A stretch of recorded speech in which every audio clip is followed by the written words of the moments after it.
নমস্কার, আমি দীপিকা।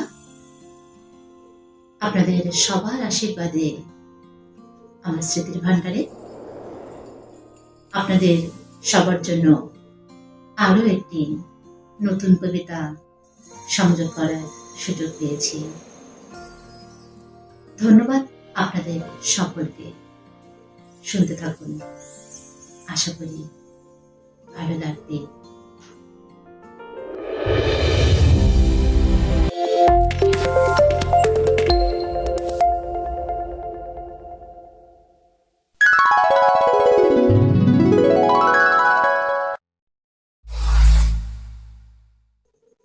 পৃথিবীটা কাঁদছে, বড় করুণ ভাবে কাঁদছে। মানুষগুলো কাঁদছে, মানুষের ভেতরের মানুষগুলো কাঁদছে। চারপাশ কাঁদছে, চারপাশে এত এত দুঃখ। শুধু মানুষের কান্নার শব্দ শুনি। যেদিকে তাকাই শুধু শুনি মানুষ কাঁদছে। আমি হাসপাতালে যাই, সেখানে শুনি রুগ্ন বিকলাঙ্গ মানুষের কাতর চিৎকার। মানুষ কাঁদছে। আমি বাজারে যাই, সেখানে দেখি নিঃস্ব মানুষগুলো ফ্যাল ফ্যাল করে তাকিয়ে আছে অন্যের দিকে। কেনার অর্থ নেই, মানুষ কাঁদছে।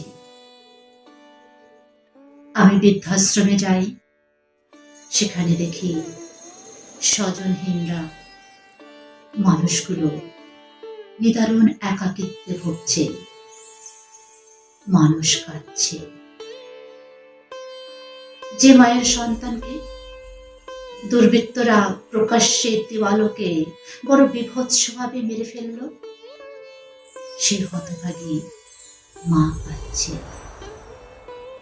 যে বেপরোয়া যান টকবগে তরুণের দেহ পিষে ফেলল আজ, সেই তরুণের অসহায় পিতা কাঁদছে।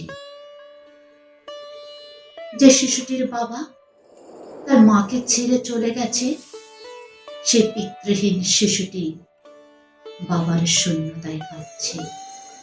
কেউ কাঁদছে অর্থাভাবে, কেউ কাঁদছে অনাহারে, কেউ কাঁদছে মহামারীতে, কেউ কাঁদছে রোগ ব্যাধিতে, কেউ কাঁদছে মৃত্যু শোকে, কেউ কাঁদছে একাকিত্বে, কেউ কাঁদছে ভালোবাসা না পেয়ে, কেউ কাঁদছে বিচার না পেয়ে। প্রাম্ভল কাল থেকে পৃথিবীটা এভাবে কুমড়ে কুমড়ে কাঁদছে।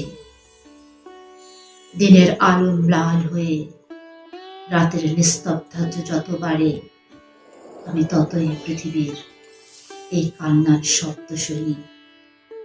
শুনি ভয়াল চাপা এক আর্তনাদ। শেষে জীবন সায়ান্নে এসে জেনেছি, ঝলমল দেখালেও পৃথিবীটা আসলে দুঃখের ঘোর অমানিসায় ঢাকা।